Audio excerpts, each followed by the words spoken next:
Gemini, welcome to your astrology reading for the month of August. So before I get started into the energy of the month, because there's always a lot happening here, this is going to be most applicable for your rising sign. So this is the ruler of your first house, the sign that your first house occupies. It is also applicable for your sun sign and your moon sign. And so your rising sign is how other people perceive you. Your sun sign is how you express yourself.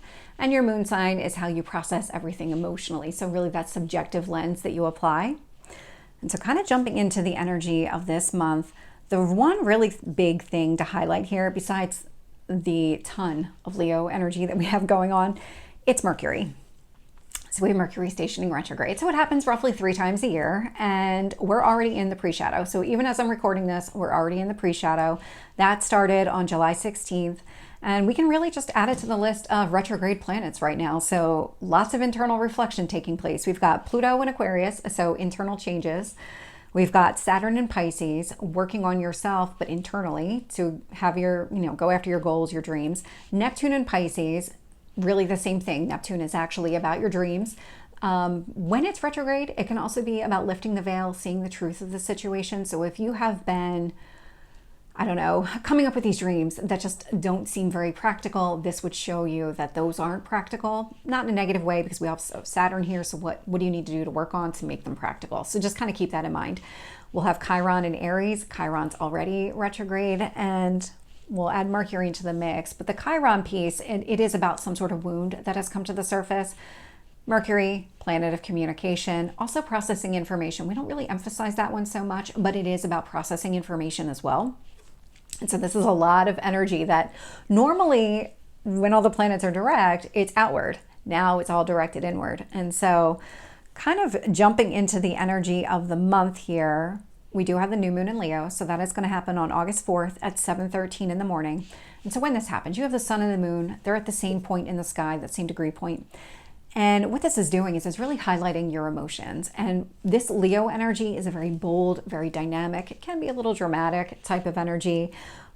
For you, it's actually sitting in your house of communication. So how you express yourself, maybe some sort of bold expression completely aligns with how you feel about things. Maybe this is you expressing these dynamic feelings or these kind of, I want to say it's like out of the box, or it's like out of your comfort zone type of feelings, maybe a way that you've never expressed yourself before.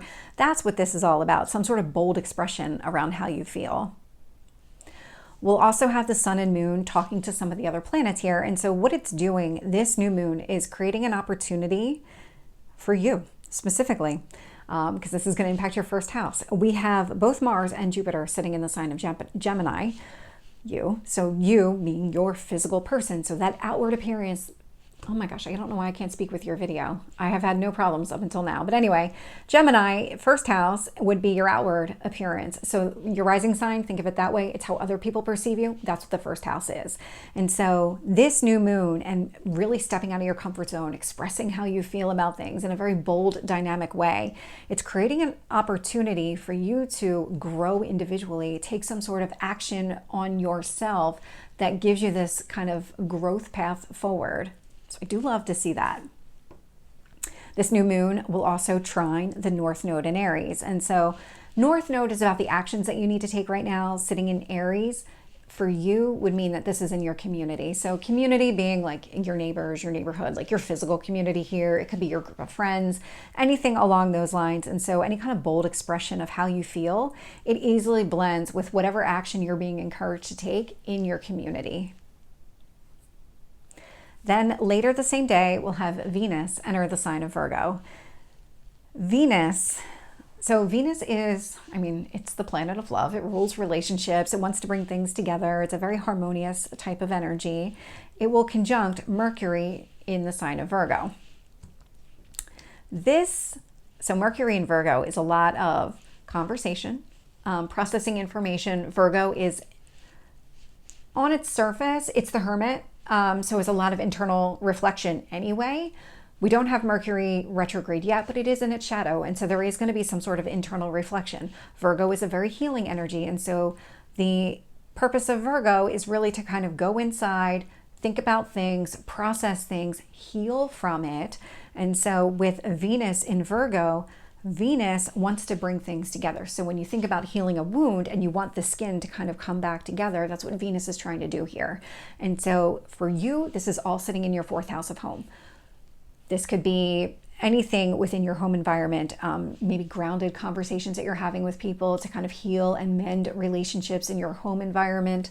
There could be things that maybe you're mending in your physical home. Like there could be remodeling that's taking place, something that you're putting back together. Maybe something had broken and now you're finding a way to fix it. It's that kind of energy, but it's for you. I'm just really getting a sense of healing in the home environment. There's something here that you're trying to heal. Oh, and that makes sense. So I'm picking up healing energy, and I probably should have just read a little bit further down. So Venus and Virgo will trine Chiron in Aries. Chiron is the wounded healer. Chiron is retrograde.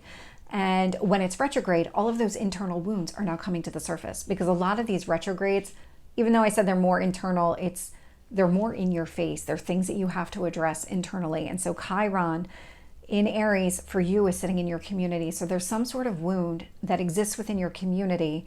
And there's something about healing something at home, bringing something together in your home environment, could even be relationships. From that perspective, healing and mending relationships is going to have a positive impact on whatever wound you're trying to heal within your community. There is a coming together. This is a blending of energy here. So it is going to easily flow. You don't have to take any additional action. It's going to happen organically.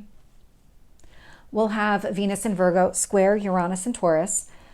So again, those kind of healing conversations at home, whatever it is that you're thinking about, whatever it is that you're trying to bring together, or whatever you value, it's creating some sort of obstacle or challenge to changes that are taking place inside of you. With all of these planets being direct, and we've got Mercury in its shadow, there might be changes that have been taking place to you internally. And you're going to see this throughout the month. It's almost like you're getting an opportunity to reevaluate those changes. These would be sudden changes that probably would have happened already. And so now you're kind of going back and saying, well, do I need to put that back together? Is there something here that I need to fix? Because when you've got Venus that wants to put things together and you've got Uranus that wants to break things apart, it's the Tower card, it's the Empress. And so they're going to create some obstacles and challenges with each other. So just kind of keep that in mind. It's really, you're going to see this a lot throughout the month. There's going to be a lot of obstacles and challenges to any changes that have taken place inside of you already.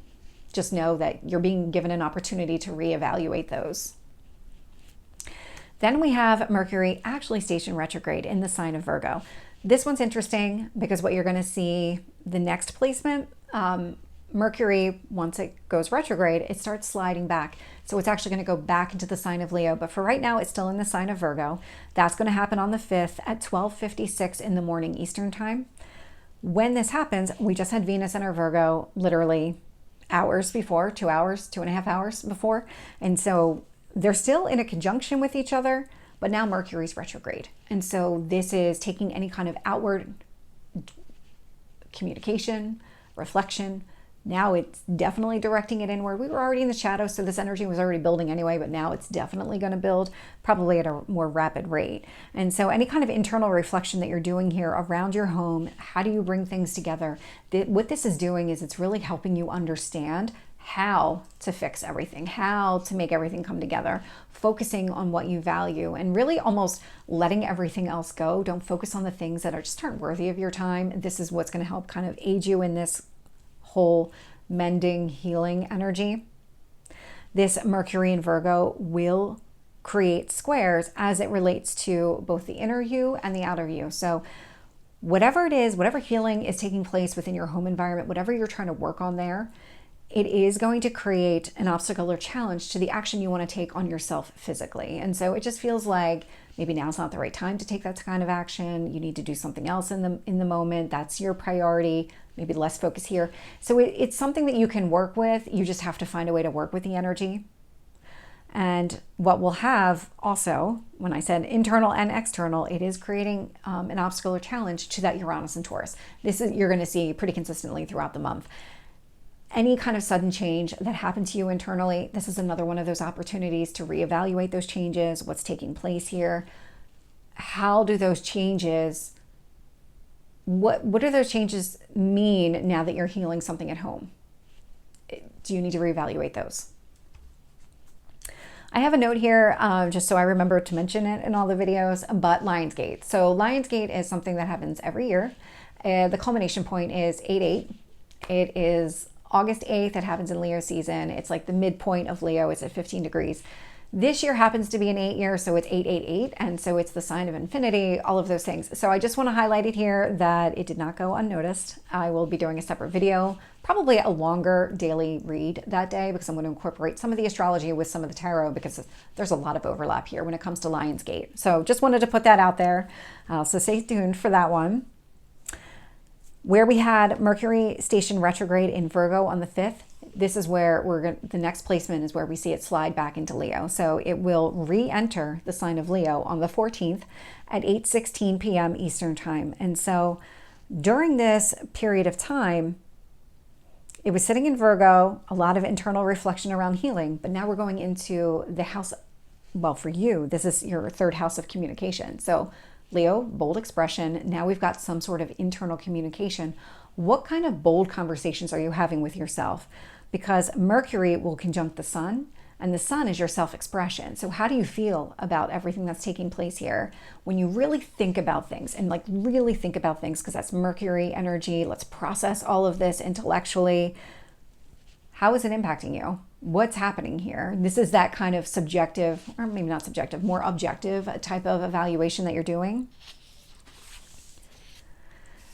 Then we have, so we've got Mercury retrograde kind of impacting a lot here. So it will also easily flow with whatever changes are happening in your one-to-one relationships. So think of your spouse, maybe somebody that you live with, those kind of interpersonal relationships, those really meaningful relationships in your life.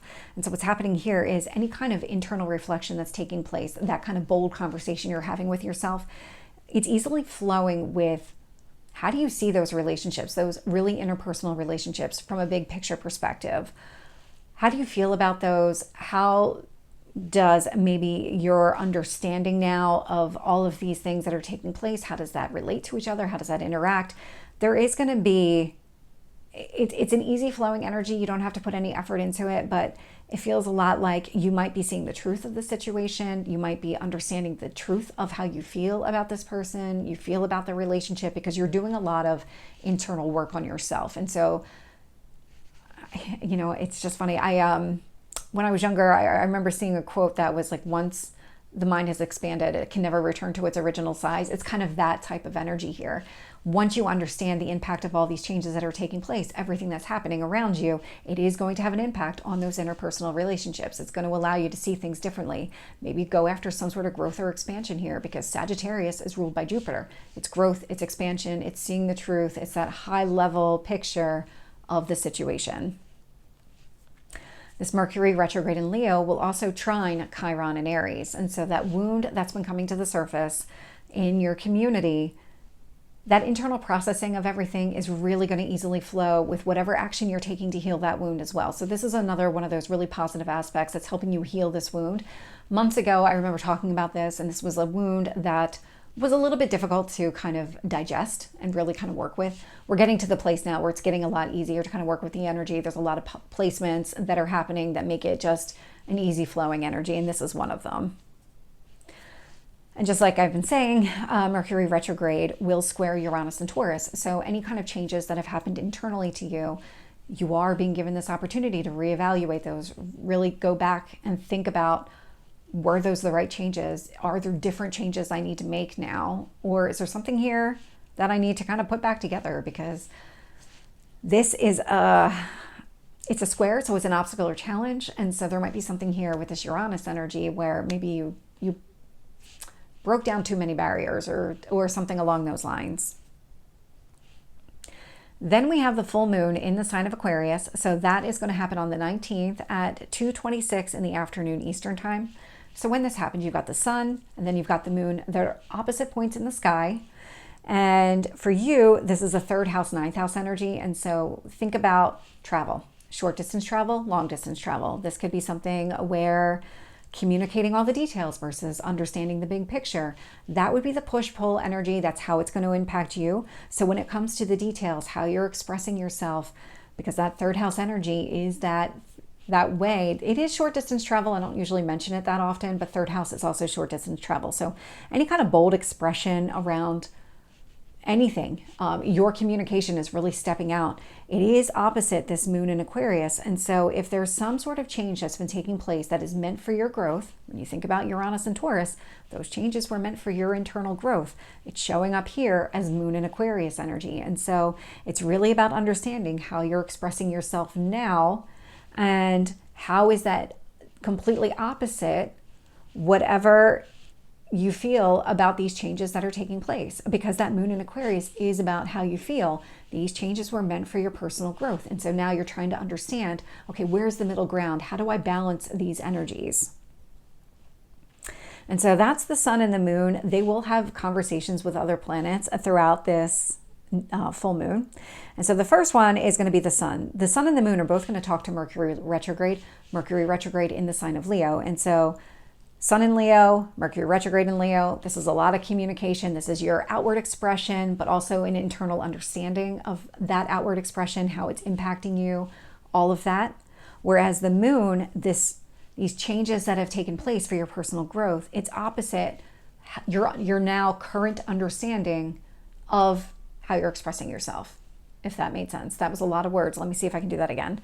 So when you think about these changes that have been taking place, these restrictions that have been removed for you so that you can grow as a person, those already happened. This indicates that you're internally processing your current way of speaking out. So it feels like however you're speaking now is different than what you're used to. It's different than way you would have spoken up in the past. And so it's creating that push-pull energy that you would just have to find that happy medium. We have the sun in Leo trine Chiron in Aries. Actually, both the sun and the moon are going to have a pretty positive aspect to this one. So any kind of bold expression, any way that you're expressing yourself in a really bold, dynamic way, it's going to help you heal. It really does aid in that healing process from that wound in your community. So this is really, really positive from that perspective. But the moon is also helping here too. And so the moon in Aquarius, so any kind of changes that have been taking place for your own personal growth, it's creating some sort of opportunity for you to heal that wound even more. This one you would have to take some sort of action on, whereas the sun, your bold expression is just going to do it organically. This one you would have to act on. It creates the opportunity. And then we have the sun and the moon. They're actually in a T-square with Uranus and Taurus. And that probably doesn't mean a whole lot, except that both the sun and the moon are creating obstacles and challenges to the changes that have already happened internally to you. And so again, really thinking about moon in Aquarius, these are other changes that have taken place meant for your personal growth, the bold expression of who you are, what you want, all of those things right now, also creating obstacles or challenges here. And so again, really kind of going back to that, reevaluating, reconsidering all of those changes that have taken place and maybe what modifications need to happen. And then we've got the moon is going to have some other conversations here. So the moon is actually going to talk to both Mars and Jupiter in your sign. The moon in Aquarius, again, those liberating changes meant for your personal growth, they're going to easily flow with whatever action that you've been trying to take for yourself. And this Jupiter energy, it's your growth, your expansion. So Jupiter, 9th house, similar energy where it is all about you going after what you want, your own personal growth here. And so love to see it because this is action. This is really aiding any action that you have to grow and change and do whatever it is that you want to do for yourself physically. Then we have the sun enter the sign of Virgo. So that's going to happen on the 22nd at 10:55 in the morning Eastern time. And so when the sun enters the sign of Virgo here, it will conjunct Mercury retrograde because Mercury retrograde is definitely impacting this entire month here. And so the sun in Virgo, it is expression. Virgo energy is about your deeper, innermost thoughts and feelings. And so you might be finding a way to express that. You might be looking for an opportunity here to express it. But with this Mercury retrograde, it's almost like you're really understanding what you need to express instead of everything coming up to the surface. This would really kind of pinpoint, how do you feel? What do you need to do? Because that Mercury is, again, processing information. Mercury is the ruler of your sign, so this is really more of your energy. The sun in Virgo is sitting in your 4th house. And so that could be something connected to your home and your home environment. So again, if you think about any kind of conversations you want to have as they relate to healing, getting into the details, how do you feel about all of this? Because Mercury retrograde in Leo really does have you in processing, internalizing all of those conversations, everything that's taking place here. We'll also have this sun in Virgo trine Chiron in Aries. So again, whatever it is that's happening within your home environment, however you're expressing your innermost thoughts and feelings with other people around you in your home, it does help heal this wound connected to your community that has come to the surface. So really aiding and supporting that along the way. We'll also have the sun square Uranus and Taurus. Again, that energy when it comes to those changes that have happened to you internally, whatever it is that you're trying to reveal about yourself, the way that you're trying to express yourself, those innermost thoughts and feelings, it is creating some sort of obstacle or challenge here. Again, something that you can work with. And what you're going to see here is that by the end of the month, there's ways to work with this energy. It will show up. Then we have Mercury station direct. And so that's going to happen on the 28th at 5:14 in the afternoon Eastern time. So when this happens, we've got Mercury stationing direct. It's trine Chiron in Aries. Chiron is still retrograde. But now any kind of communication or internally processing everything, it's going to be outward and not completely outward. I mean, this is Mercury stationing direct. So we do have to come out of the shadow period. So it's going to kind of get more clear the further away from this station direct from this August 28th date. And so what this really means for you, Mercury and Leo, it's sitting in your 3rd house. This is all about your bold communication, bold expression of who you are again. And so it's going to easily flow with healing that wound within your community. But it's also going to create an opportunity here, again, in Mars and Jupiter, as it relates to the actions and the growth and expansion you want to experience for yourself. And so now you're kind of back to being able to speak out loud what it is that you're trying to do here. What is it that you want for yourself? Understanding what needs to be done here in order for you to take some sort of action on yourself and for your own personal growth. These are sextiles, so this does indicate that the opportunity is created. You would just have to seize the opportunity. And then we'll have Mercury and Leo square Uranus and Taurus. And so that kind of bold expression, now you're kind of putting it back out there to the universe, putting it back out to your friends, family, all the people around you. It is creating an obstacle or challenge here as it relates to those changes that have already happened internally. And so that really, you're going to see with the last placement, this is where things start to get a little bit better with that energy. The next day, and it's hours later, on August 29th at 9:23 in the morning, we'll have Venus enter the sign of Libra. And so Venus is the ruler of Libra, also the ruler of Taurus. Venus likes to bring things together. It rules relationships. Libra's all about balance. And so this is a lot of balancing relationships, how you feel about different things. But now, instead of seeing a square, we see a trine to Uranus here. And this is... For you, Venus and Libra is sitting in your 5th house. So this is your passion projects, children, short-term relationships, things like that. And so whatever it is that you're trying to bring together in that 5th house of fun, whatever it is that you're trying to accomplish here, whatever balances you out, it's creating, and well, not creating, it's actually easily blending with the changes that have already happened internally to you. And so this is really very supportive. They work very well together. There is nothing that you need to do here. It is going to feel very natural, very organic. This Venus and Libra energy will also trine Pluto retrograde in Aquarius. And so whatever it is that you're doing within your 5th house of fun, like again, passion projects, hobbies, the things that you enjoy doing when you're not working, that's in your 5th house. And so that whatever it is that you're trying to bring together there, it easily flows with whatever changes have been taking place that are meant for your personal growth. We do have Pluto retrograde in Aquarius sitting in your 9th house. And so an internal change, really removing any barriers and restrictions internally. And so whatever it is that you're doing, it's also aiding that. So what you can see is Uranus and Taurus, Pluto retrograde in Aquarius. These are all transformations that have already happened, that have been happening and continue. It's not like they stop. You don't have one transformation and that's it. But whatever it is that you're doing within your passion projects, maybe even children, it's going to easily flow with all of these changes that have been happening in your life.